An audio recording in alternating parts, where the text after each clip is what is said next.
मध्य प्रदेश के जबलपुर से पकड़े गए आईएसआई के संदिग्ध जासूस मनोज भारती और संदीप गुप्ता के परिवार वालों ने फंसाने का आरोप लगाया है। संदीप गुप्ता के परिवार वालों का कहना है कि संदीप एक निजी मोबाइल कंपनी में काम करता था और वो 7 फरवरी से लापता था, जिसकी गुमशुदगी की रिपोर्ट थाने में भी दर्ज करवाई गई थी।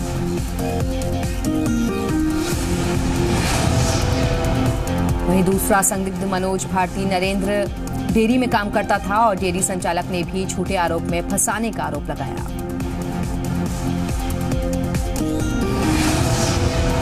आईएसआई के 11 संदिग्धों में से 5 आरोपियों को एटीएस ने ग्वालियर से गिरफ्तार किया है। एटीएस ने जितेंद्र यादव, जितेंद्र ठाकुर, रितेश खुल्लर, कुश पंडित और त्रिलोक भदौरिया को अरेस्ट किया है। आरोपियों के घरवाले बेटों की करतूत से हैरान और परेशान हैं। 11 संदिग्धों में से एक बलराम सतना के कोटर थाना क्षेत्र के सुहास गांव का रहने वाला है और बलराम का परिवार बेहद गरीब है। उन्हें ये नहीं पता कि उनका बेटा सतना से जासूसी का पूरा नेटवर्क चला रहा था। बलराम के परिवार और गांव के लोगों का कहना है कि बलराम 10वीं पास है और बलराम नौकरी करने के लिए 1 साल पहले दुबई भी रहा था और बलराम की गिरफ्तारी से उसके पिता और भाई डरे हुए हैं। गांव के लोग और सरपंच बलराम की गिरफ्तारी के बाद गांव की बदनामी होने से भी डरे हुए हैं। रविदास जयंती के मौके पर शुक्रवार को भोपाल के लाल परेड ग्राउंड में श्रम साधक संगम का आयोजन हुआ और श्रम साधक सम्मेलन को आरएसएस प्रमुख मोहन भागवत और प्रदेश के मुख्यमंत्री शिवराज सिंह चौहान ने संबोधित किया।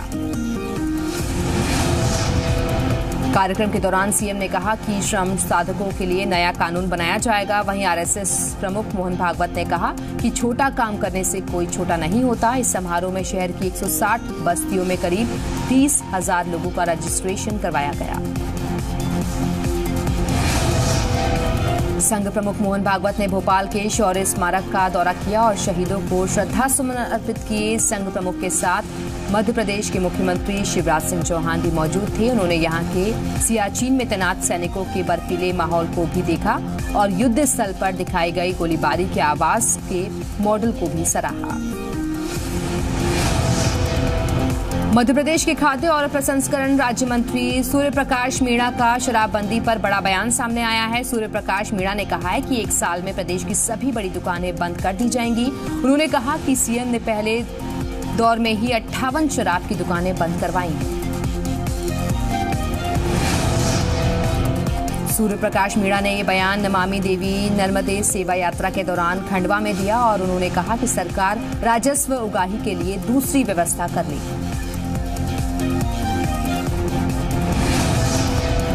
मध्य प्रदेश के छिंदवाड़ा में कलेक्टर जेके जैन ने एक अजीबोगरीब फरमान जारी किया है। कलेक्टर ने 14 फरवरी को वैलेंटाइंस डे पर माता पिता की पूजा करने का आदेश जारी किया है।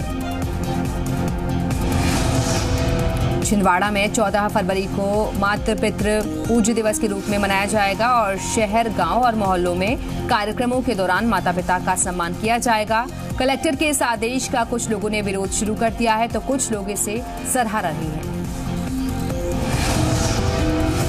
ग्वालियर में एक मुन्ना भाई की नकल करने का हैरान कर देने वाला मामला सामने आया है। जिवाजी यूनिवर्सिटी के परीक्षा हॉल में एक छात्र गले में ताबीज की शक्ल में ब्लूटूथ डिवाइस लगाकर और टेबल के नीचे फोन छिपाकर नकल करता हुआ पकड़ा गया। दरअसल मेडिकल कॉलेज में एमबीबीएस 3rd ईयर की परीक्षा चल रही थी और जिवाजी यूनिवर्सिटी में सेंटर था और हरिओम राजपूत नाम का स्टूडेंट भी परीक्षा देने के लिए पहुंचा था और हरिओम ने बड़े शातिराना अंदाज में गले में काले कपड़े में ताबीज की जगह ब्लूटूथ डिवाइस छुपाया था और मेज पर चुंबक रखकर नीचे फोन चिपकाया था। दिल्ली में ओला और उबर कैब के ड्राइवर्स ने रामलीला मैदान से लेकर जंतर मंतर तक विरोध प्रदर्शन किया। इस दौरान जहां भी ओला और उबर की गाड़ियां दिखी, उन गाड़ियों में सवार यात्रियों को उतार दिया गया। ओला और उबर कैब के ड्राइवर्स ने कंपनियों पर बकाया पेमेंट नहीं करने का आरोप लगाया, साथ ही इंश्योरेंस और किराया बढ़ाने की मांग रखी। दिल्ली के कनॉट प्लेस में चलने वाले रूफटॉप रेस्टोरेंट को एनडीएमसी ने बैन करने का फरमान जारी कर दिया है। एनडीएमसी ने सेफ्टी और लाइसेंस का हवाला देकर इस तरह के रेस्टोरेंट को बंद करने का आदेश दिया। पिछले दिनों इनर सर्किल के सी ब्लॉक में छत गिरने के बाद सख्ती बढ़ी है और इस एरिया में चलने वाले 21 बार और रेस्टोरेंट को सील किया गया। हालांकि नई दिल्ली ट्रेडर्स एसोसिएशन फैसले के लिए कोर्ट जाने की तैयारी कर रहा है। सेबी के नए चेयरमैन का ऐलान हो गया है। सरकार ने सीनियर आईएएस अधिकारी अजय त्यागी को नया सेबी चेयरमैन नियुक्त किया है। त्यागी को 5 साल के लिए सेबी का चेयरमैन बनाया गया है।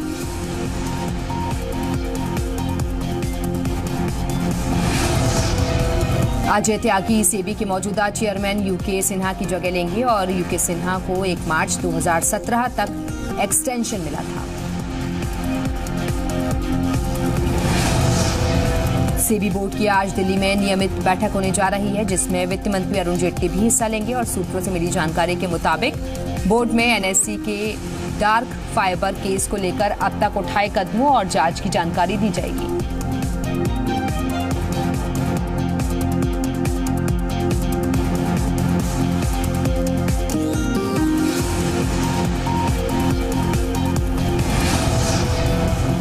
सेबी बोर्ड की बैठक में डिबेंचर ट्रस्टी नियमों में बदलाव के लिए कंसल्टेशन पेपर लाने पर भी चर्चा होगी और डिबेंचर ट्रस्टी के लिए प्रिंसिपल ऑफिसर लाने और सरकारी गारंटी वाले डिबेंचर ट्रस्टी के लिए नियम आसान करने पर भी चर्चा होगी। फर्जी कंपनियों के खिलाफ सरकार बड़ा अभियान छेड़ने वाली है। देश में करीब 15 लाख कंपनियां रजिस्टर्ड हैं और जिनमें से सिर्फ 6 लाख कंपनियां ही रिटर्न भरती हैं। बाकी के बारे में सरकार को शक है कि इनका इस्तेमाल काले धन को सफेद करने के लिए हो रहा है। सरकार ने इनकम टैक्स विभाग, ईडी और काले धन पर बनी एसआईटी समेत सभी संबंधित जांच एजेंसियों को इसकी जानकारी दे दी है। इन्फोसिस के फाउंडर्स और बोर्ड मेंबर्स में विवाद पर नारायण मूर्ति ने पहली बार बयान दिया है। नारायण मूर्ति ने कहा कि कंपनी में जो चल रहा उससे वो बेहद दुखी हैं और इससे पहले विशाल सिक्का ने कंपनी के कर्मचारियों को चिट्ठी लिखी, जिसमें उन्होंने कर्मचारियों को किसी तरह के गॉसिप पर ध्यान नहीं देने की सलाह दी और कंपनी की रणनीति पर फोकस करने को कहा। किराए के घरों में रहने वालों के लिए अच्छी खबर है। सरकार न्यू रेंटल हाउसिंग पॉलिसी पर काम कर रही है और जल्द ही इस पर ड्राफ्ट जारी किया जाएगा। सूत्रों के मुताबिक स्कीम के तहत उन कंपनियों को इंसेंटिव दिया जाएगा जो किराए पर घर देने के लिए प्रोजेक्ट लाएंगी। साथ ही ऐसे घरों को लोकल टैक्स में छूट और आसान शर्तों पर जमीन देने पर भी विचार हो रहा है और इसके अलावा किराए का मार्केट रेट क्या होगा, इसे भी मॉडल एक्ट में डिफाइन किया जाएगा। पहला घर खरीदने वालों के लिए भी खुशखबरी है। प्रधानमंत्री आवास योजना के तहत होम लोन के ब्याज पर सब्सिडी वाली स्कीम का दायरा बढ़ा दिया गया है। प्रधानमंत्री आवास योजना के तहत अब 6 लाख की जगह 18 लाख रुपए तक की सालाना आय वालों को भी फायदा मिलेगा और इसके तहत पहला घर खरीदने पर आपको करीब 2.5 लाख रुपए का फायदा होगा। देश के सबसे बड़े बैंक एसबीआई के नतीजे अनुमान के मुताबिक रहे हैं। अक्टूबर-दिसंबर तिमाही में बैंक का मुनाफा 134% से बढ़कर 2,610 करोड़ रुपए रहा है और पिछले साल इसी तिमाही में बैंक का मुनाफा 1,115 करोड़ रुपए था। तीसरी तिमाही में एसबीआई की प्रोविजनिंग में भी गिरावट देखने को मिली है और प्रोविजनिंग 7,244 करोड़ रुपए से गिरकर 7,670 करोड़ रुपए रही है। वहीं नेट इंटरेस्ट इनकम 7.5% से बढ़कर 14,752 करोड़ रुपए पर पहुंच गई है। नोटबंदी के बाद भी बड़े पैमाने पर स्टेट बैंक ऑफ इंडिया के 26% खातों में जीरो बैलेंस रकम रही है और जबकि प्रधानमंत्री जनधन योजना वाले 34% अकाउंट भी जीरो बैलेंस वाले रहे हैं। नोटबंदी के बाद बड़े पैमाने पर खातों में रकम जमा हुई थी, बावजूद इसके देश के सबसे बड़े बैंक में जीरो बैलेंस वाले अकाउंट हैं। एसबीआई चेयरमैन अरुंधति भट्टाचार्य के मुताबिक प्रधानमंत्री जनधन खातों में जीरो बैलेंस की एक वजह डुप्लीकेशन हो सकती है। अक्टूबर-दिसंबर तिमाही में बैंक ऑफ बड़ौदा का मुनाफा अनुमान से कम रहा है और तीसरी तिमाही में बैंक को 3,342 करोड़ रुपए के घाटे के मुकाबले 253 करोड़ रुपए का मुनाफा हुआ है। वहीं बैंक की नेट इंटरेस्ट इनकम 16% से बढ़कर 3,134 करोड़ रुपए रही और बैंक की ग्रॉस एनपीए में मामूली बढ़ोतरी देखने को मिली है। तीसरी तिमाही में महिंद्रा एंड महिंद्रा ने उम्मीद से खराब नतीजे पेश किए हैं। अक्टूबर-दिसंबर तिमाही में कंपनी का कंसोलिडेटेड मुनाफा 5.5% से ज्यादा गिरकर 801 करोड़ रुपए रहा है और पिछले साल इसी तिमाही में कंपनी का कंसोलिडेटेड मुनाफा 849 करोड़ रुपए था। तीसरी तिमाही में पावर ग्रिड ने अच्छे नतीजे पेश किए हैं और दिसंबर क्वार्टर में कंपनी का मुनाफा 20% से बढ़कर 1930 करोड़ रुपए पर पहुंच गया है। वहीं कंपनी की आय में 24% की ग्रोथ दर्ज की गई है और ये 6,630 करोड़ रुपए पर पहुंच गया है। सालाना आधार पर कंपनी के एबिटा और एबिटा मार्जिन में भी बढ़ोतरी दर्ज की गई है। रेलवे की 3 कंपनियां IRCTC, IRFC और इरकॉन की लिस्टिंग पर पेच फंस गया है। सूत्रों से मिली जानकारी के मुताबिक नीति आयोग को अलग से होल्डिंग कंपनी बनाने का आइडिया पसंद नहीं आया है और जबकि रेल मंत्रालय को होल्डिंग कंपनी के जरिए लिस्टिंग ज्यादा आसान लग रही है। अब नीति आयोग ने कंपनी के जरिए इनकी लिस्टिंग का सुझाव दिया है और जबकि रेल मंत्रालय को सिंगल एंट्री रूट से ज्यादा फायदे की उम्मीद कम है।